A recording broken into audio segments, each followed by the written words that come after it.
Bueno,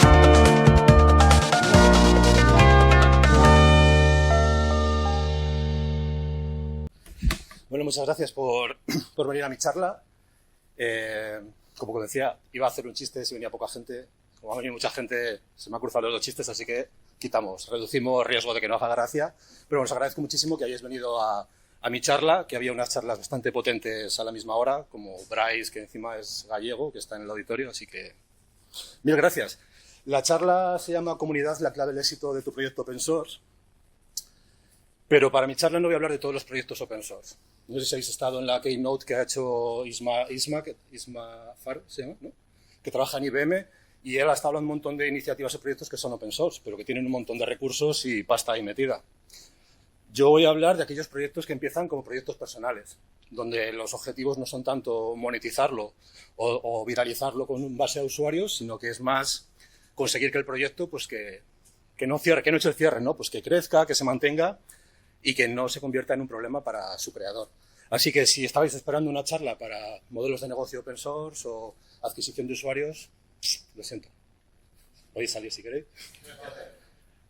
Pero es un muy buen tema para una charla. Lo mismo encadeno y si hay interés, pues para la siguiente.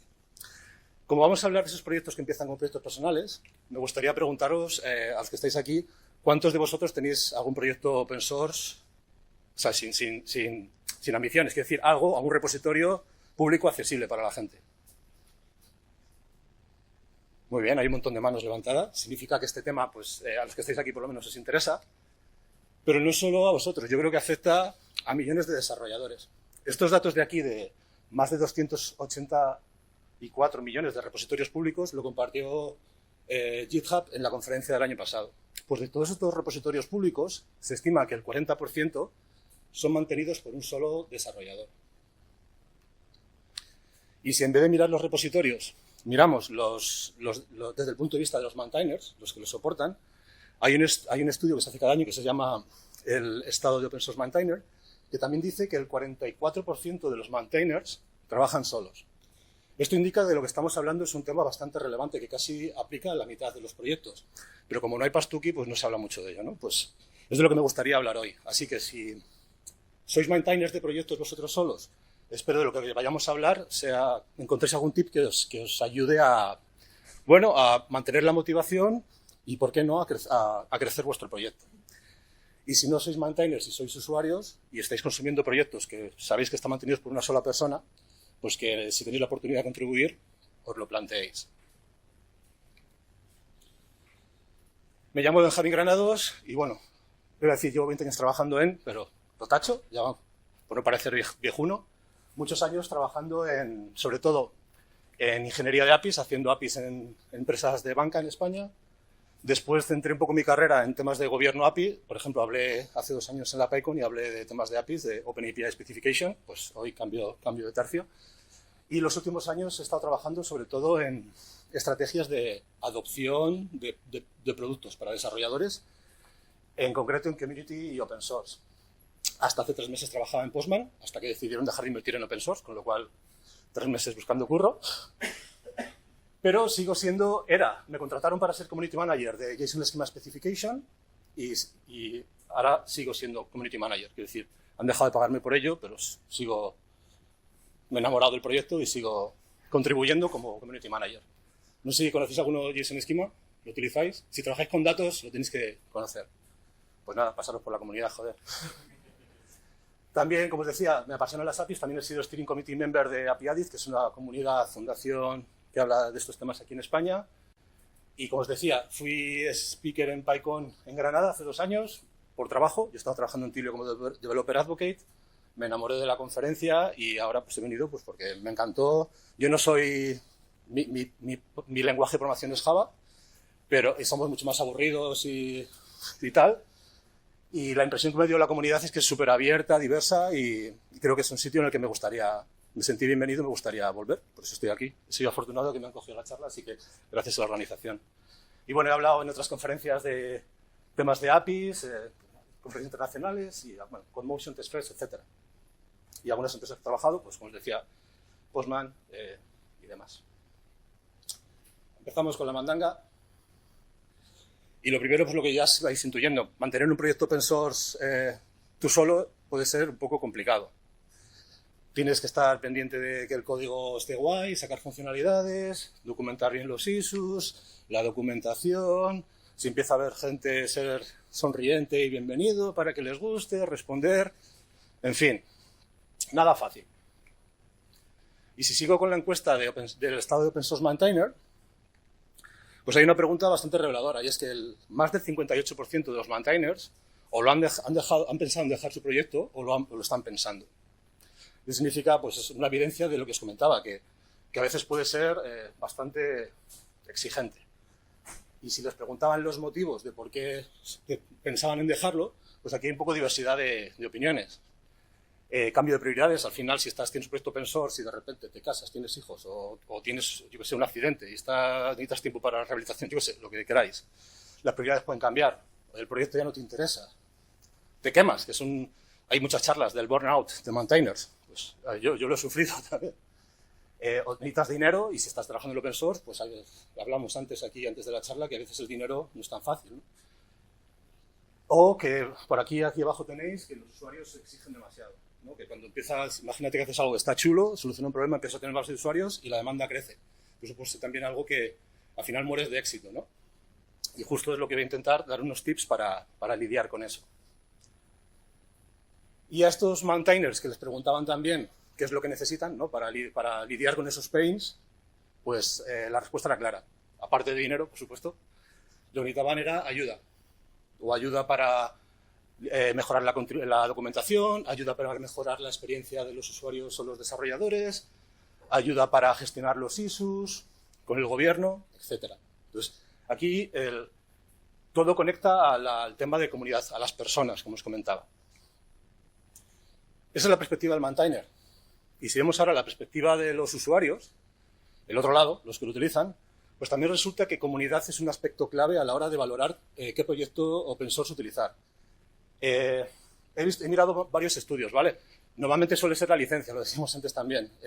Me cogí este estudio porque me gustaba más la ilustración, encajaba mejor con el resto de slides, ¿no? Y con el mensaje que yo quería transmitir. Pero normalmente suele ser, la licencia es el punto clave. Después de la licencia, lo que se suele mirar es cómo activas la comunidad, porque al final te da un poco una muestra de si hay problemas, cómo de ágil va a ser para arreglarlos, o cómo de rápido salen nuevas funcionalidades, ¿vale? Entonces, vemos que los datos, desde el punto de vista de maintainers y usuarios, apuntan a la comunidad. Pues, joder, obvio, ¿no? Porque la comunidad es un elemento clave de los principios de open source. Siempre ha estado ahí, pero muchas veces nos olvidamos. Por supuesto, la transparencia, la colaboración, meritocracia, son elementos que damos por hecho, por sentado, ¿no? Pero la comunidad muchas veces es un tema que lo escuchamos tanto alrededor que a veces nos olvidamos de su significado. Y aquí me gustaría recordar un poco el significado de comunidad. Que al final una comunidad es un grupo de personas que tienen un propósito compartido, que tienen un acuerdo en cómo toman las decisiones y que sobreponen los objetivos colectivos a los objetivos individuales.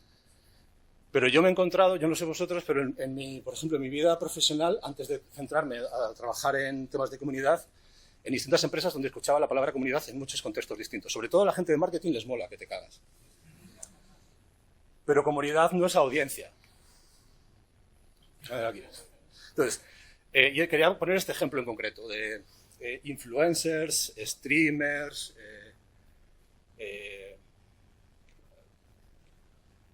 famosos, al final también quieren capitalizar un poco la audiencia que tienen. Y es muy común que escuches a este tipo de gente que genera contenido hablar de mi comunidad. Pero eso no es comunidad, eso es audiencia. Y yo creo que este manoseo del término comunidad pues está teniendo un efecto no muy positivo en las comunidades, como puede ser la comunidad de Python, y en concreto en open source, pues bajo mi punto de vista, lo tiene. Y por eso me gustaría dedicar una slide a repasar esto, la diferencia entre audiencia y comunidad. Al final, en una audiencia, la comunicación es unidireccional. El influencer o el creador de contenido se posiciona y está tirando lo que le interesa repartir. Y es unidireccional y la gente está reactiva esperando a ver qué me vas a dar. No hay una manera de involucrarte. Y corremos el riesgo de entender los proyectos open source de la misma manera. pero no tiene por qué ser así. Al final, una comunidad no es unidireccional, la relación es multidireccional, y no solo entre el creador y los usuarios, sino que los usuarios entre sí pueden empezar a interactuar y generar un montón de sinergias e ideas, y por supuesto tienen la posibilidad de involucrarse en el proyecto. Este es el concepto de comunidad que vamos a hablar. Y si hablamos de comunidad, pues me gustaría también repasar un poco el ecosistema de personas que componen un proyecto open source. Si lo vemos, esta slide, como si fuera una cebolla, la primera capa, la capa más externa, son personas que conocen tu proyecto, pero no lo utilizan. A lo mejor lo han oído, se lo han recomendado, lo están evaluando, pero todavía no son usuarios. La siguiente capa de la cebolla ya sí que son los usuarios, que sí que utilizan tu proyecto, pueden encontrar issues o dar feedback, recomendarlo, etcétera, pero no han contribuido. Y la siguiente capa es la que vamos a estar hablando bastante hoy, la capa de contributos, que sí que empiezan a contribuir con tu proyecto. Y eso genera un montón de ventajas y beneficios que también os voy a comentar. Y por último, en el corazón de la cebolla, los maintainers, que son las personas pues, que crearon el proyecto y que normalmente toman las decisiones. Aprueban. Si hablamos de código, son los que aprueban tu contribución.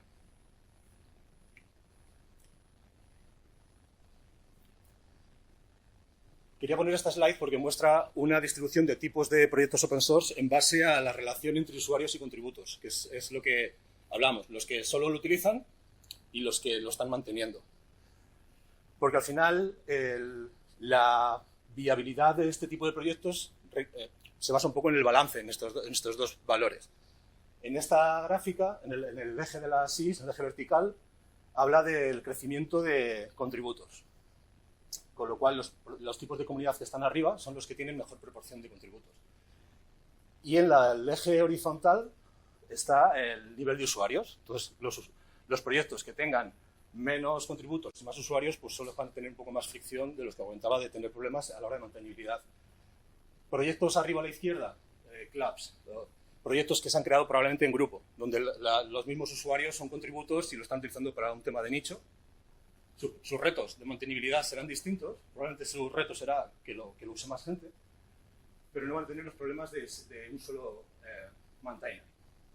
Los proyectos de arriba a la derecha, que tienen muchos usuarios y muchos contributos, pues ese es el caso de éxito. Guay. Muchísimos usuarios, muchísima gente trabajando, incluso en working groups distintos que pueden cubrir un montón de terreno. Este tipo de proyectos pueden ser, yo qué sé, Kubernetes o Node.js o Python Pero en cambio, si miramos la parte de abajo, tenemos abajo, en el cuadrante de abajo a la izquierda, los side projects, que muy poquitos usuarios, una sola persona, no se ha decidido cómo se toman las decisiones, y ahí, bueno, si no crece mucho la cosa y yo tengo tiempo como mantener, no hay problema, la zona de confort. Y luego, a la derecha del todo, proyectos de tipo estadio, donde hay muchos usuarios y un maintainer, que probablemente sea un maintainer que trabaja 100% en open source. Antes ha estado aquí dando una charla a Piotr, sobre la empresa que él tiene con proyectos open source y tal, una charla muy chula, si no la habéis estado, verla en vídeo, y él tiene una empresa que tiene proyectos open source. Pues. Entonces, la fricción viene en dos sentidos, lo que os comentaba antes, los problemas porque los maintainers piensan en dejarlo, o porque crecen los usuarios y crece la demanda, o porque baja tu disponibilidad y no puedes dedicarle tanto tiempo. ¿Cuál es la solución? Meter más contributos. ¿Cómo lo hacemos? Ahora lo cuento. Pero antes, me he centrado en explicar los beneficios de por qué tenemos que meter más contributos en los proyectos. Y me he centrado en la sostenibilidad del proyecto, o sea, en la viabilidad, en que no se cierre, en que siga funcionando, que siga creciendo. Pero no solo vamos a ganar eso, sino que vamos a ganar también en innovación. Si estás tú solo, al final son tus propias ideas y lo poco que te enteras por ahí lo que puedes hacer. Pero si estás metido en la comunidad y tienes más gente trabajando contigo, joder, pasa en el trabajo también.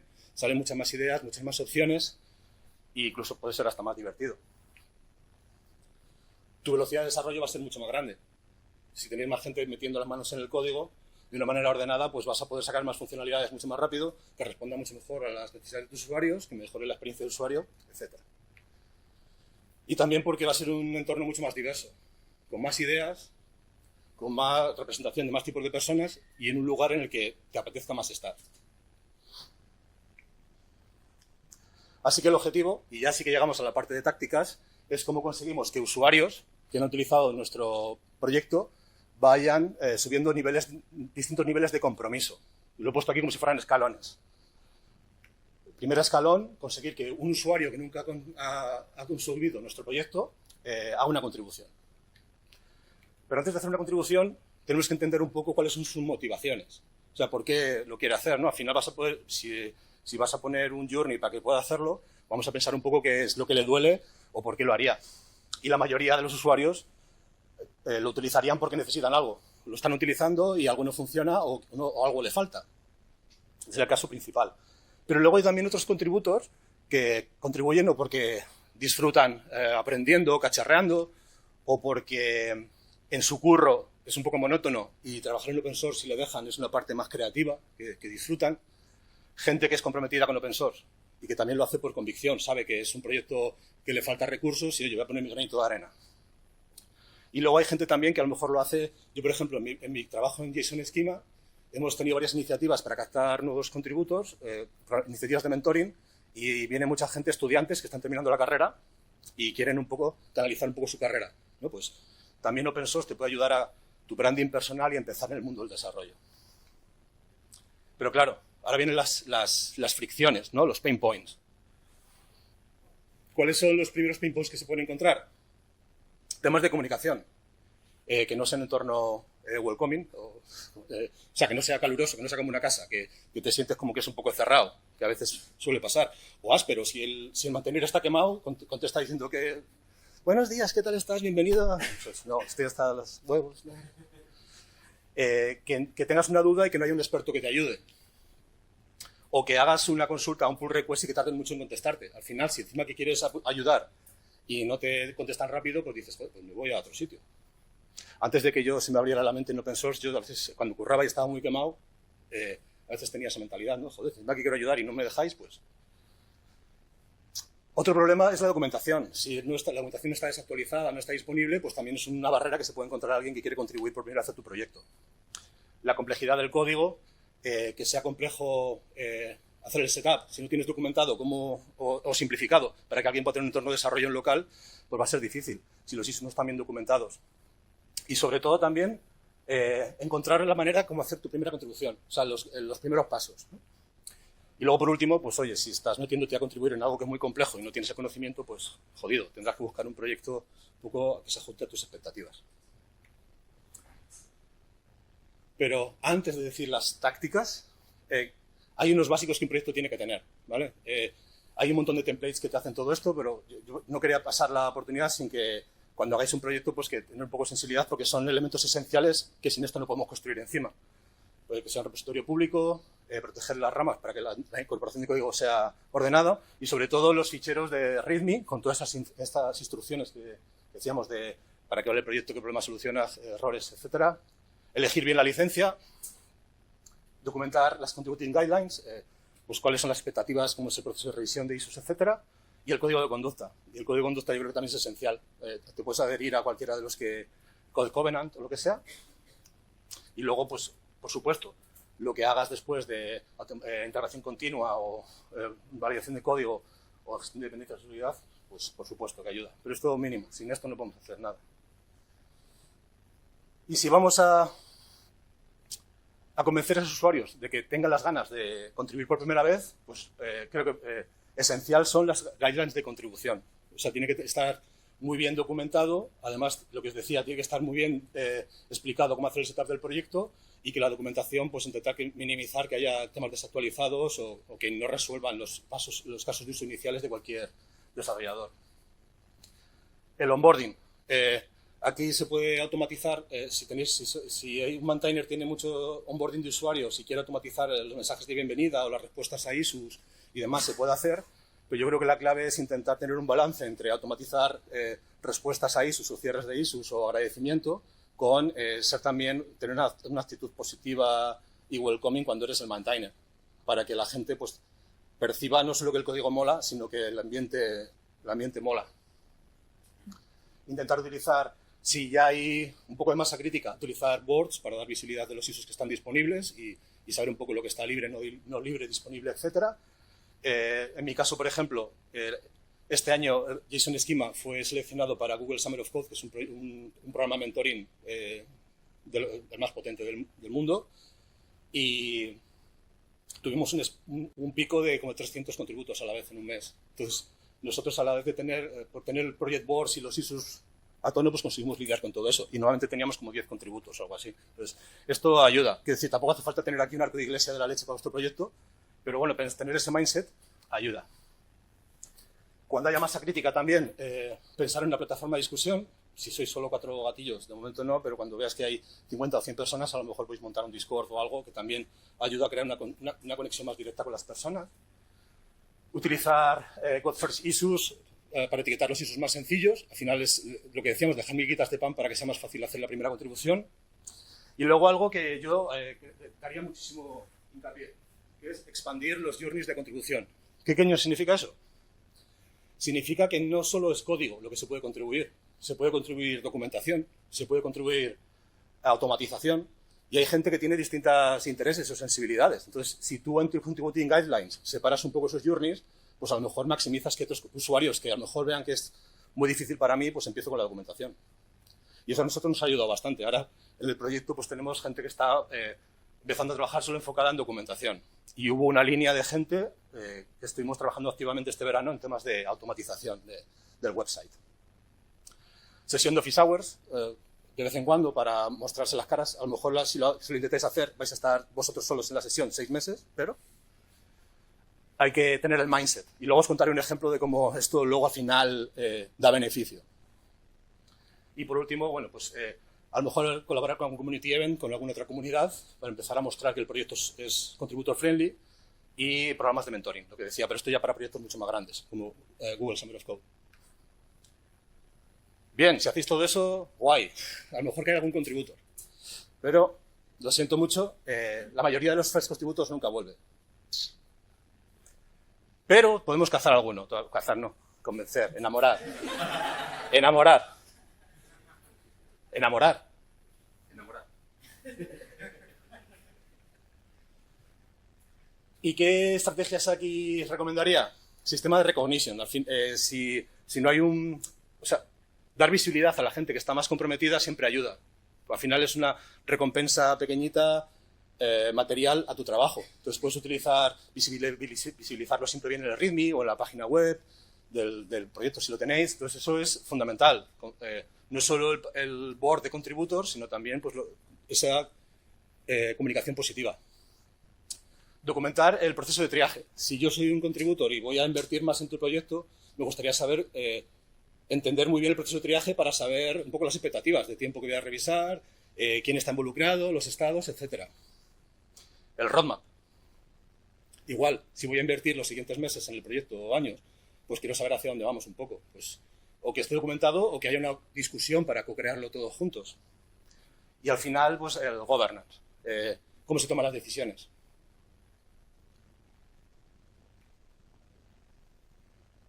Y ahora ya vamos a la crema, la galleta de la tarta.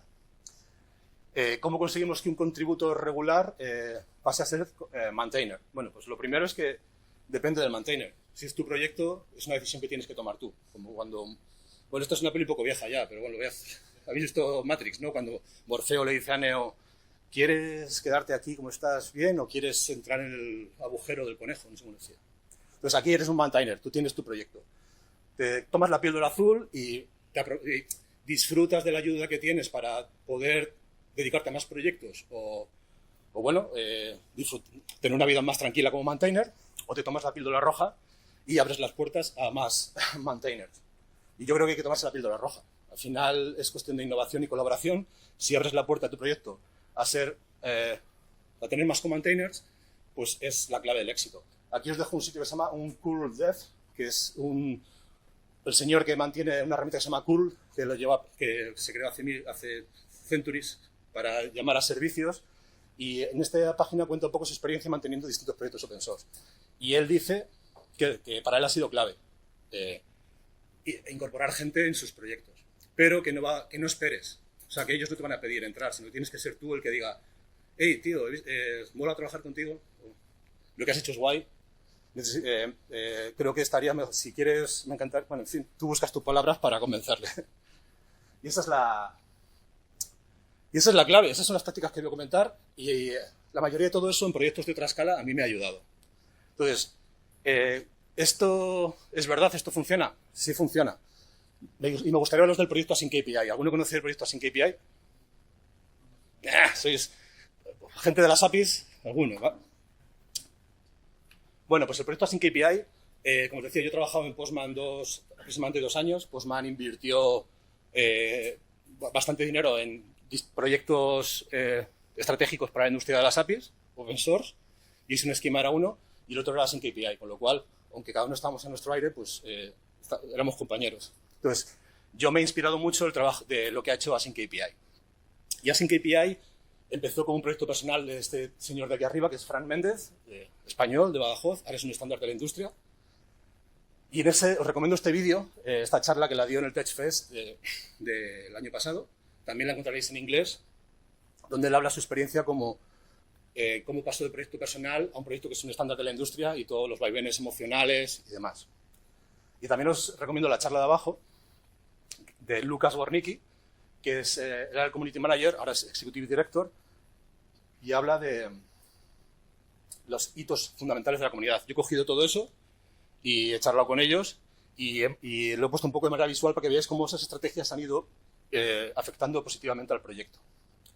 Para lo que no lo sepa, Async API es un estándar para describir arquitecturas orientadas a eventos. ¿Habéis utilizado OpenAPI para APIs síncronas? Pues es el equivalente para arquitecturas orientadas a eventos.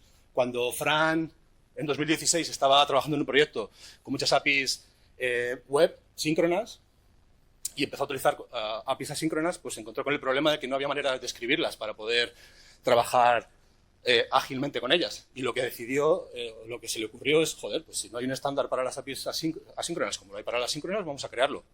Y en 2016 lanzó Async API, pues cogiendo la especificación de OpenAPI y adaptándola para las APIs asíncronas. Y todo esto mientras él tenía su propio trabajo y manteniéndolo. Un proyecto que estaba cogiendo bastante tracción. Siguió del 2016 al 2018 él dedicando su tiempo, compartiendo su trabajo, que después pasó a trabajar en New Relic, hasta que en 2018 un colega que trabaja en Slack le dice: hey, estoy en una conferencia interna de Slack y dicen que están utilizando Async API. Él hasta entonces no sabía si estaba teniendo tracción o no, pero el tío saca unas capturas en la conferencia interna de Slack y se lo dice. Entonces Fran de repente ahí se da un poco cuenta de cómo estaba el proyecto empezando a coger tracción. En el verano del 2018 viene una empresa que se llama MuleSoft, no sé si la conocéis, de Salesforce, y le llama para decirle que le quiere comprar el proyecto, todo. Le invitan a San Francisco para calentarle la cabeza un poco para ver si le... Y él decide no venderlo, porque bueno, es una persona que pues, sigue su compromiso con open source y decide apostarlo todo. No solo no venderlo, y eso es en la charla lo cuenta muy bien, pues cómo dudó muchísimo y cómo le provocó bastante ansiedad, sino que deja su proyecto y se dedica 100% a trabajar en Async API. Darlo todo o nada. Y aquí en 2018 aparece un tío que se llama Lucas Gornicki y empieza como a la comunidad a hacer un poco ruido. Hey, yo trabajo en SAP, hemos hecho un proyecto muy chulo de Async API, no sé qué. Empieza como a todo lo que había hecho Fran hasta entonces, que no tenía mucha tracción con los usuarios, pues ahí a los 2 años empieza a tener tracción. Aparece Lucas. Lucas que trabajaba en SAP y que al final deja SAP. Porque Fran le inventó, después de estar muy activo unos meses, a ser co-maintainer del proyecto. Y aquí es donde vais a ver, desde aquí, cómo empiezan a subir los... Pues ¿qué pasó? Pues al final empezaron a poder dividirse Fran más en la especificación, Lucas en temas de experiencia de comunidad, etc. Y en 2020 hacen la primera conferencia online en la que aquí Lucas me dijo, tienes que poner eso, porque fue esencial para nosotros. Hicieron una conferencia online en la que posicionaban el proyecto como contributor friendly. Contaban todo lo que habían hecho.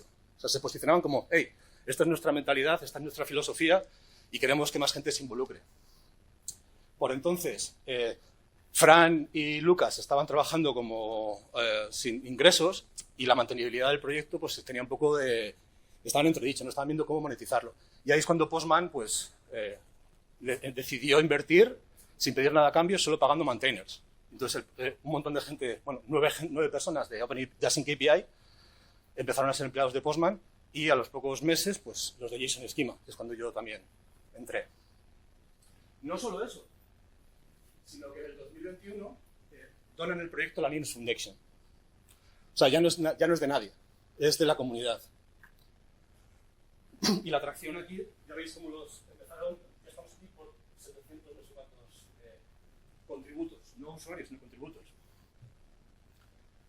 Sí, el crecimiento ya es imparable y en el 2022 son seleccionados para Google Summer of Code, donde ya el crecimiento de usuarios ha sido brutal. Entonces ahí ves como un poco todas estas técnicas, mentalidad, etcétera.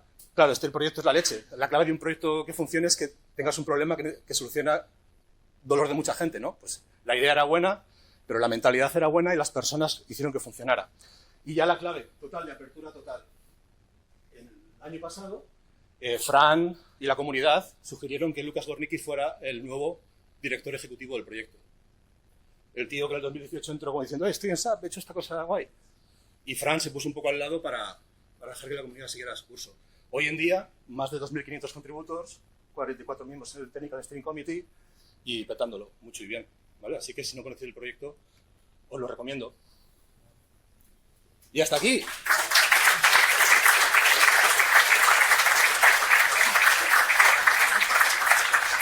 Os dejo recursos, opensource.guide, un montón de guías de lo que he hablado, más estructurado, mejor.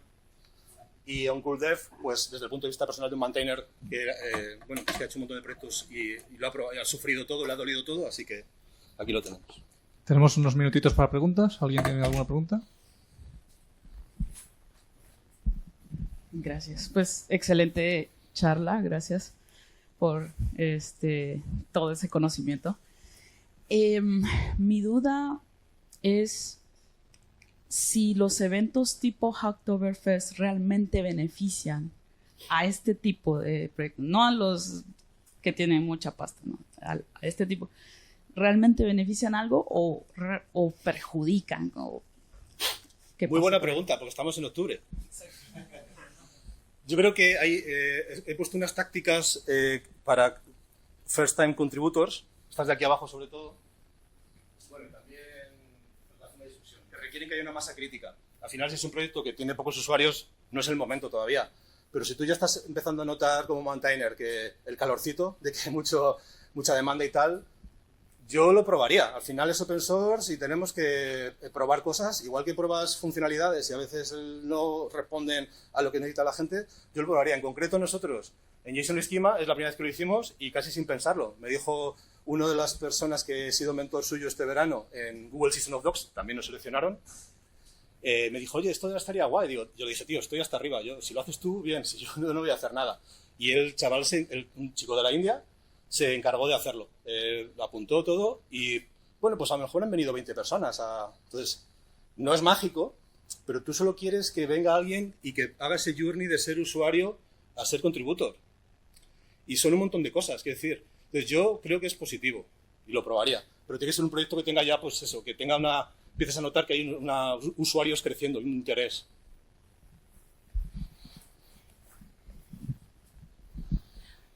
Bueno, pues me uno al agradecimiento, una charla fantástica. Todas estas cuestiones que no existan, tengo la impresión que puede generar indiferencia. Bueno, no lo sé. Me pregunto si hay un listado también que genere rechazo. O sea, si eso se ha llegado también como a analizar cosas específicas, algunas se me pueden ocurrir, pero sobre todo por las que no se me puedan ocurrir a mí. A ver si por ahí hay algo. Buena pregunta. Yo creo que he hablado de buenas prácticas, pero creo que a veces también es la energía de las personas. Entonces, creo que hay veces que cuando, esto es como todo, si te falta alguna de estos elementos que son bastante importantes, pero tienes un maintainer o alguien en la comunidad que te hace sentir bienvenido, pues al final le quitas un poco de importancia. Entonces creo que lo más importante es el mindset de valorar a cada persona en la comunidad, que muestra interés. Eso es lo primero.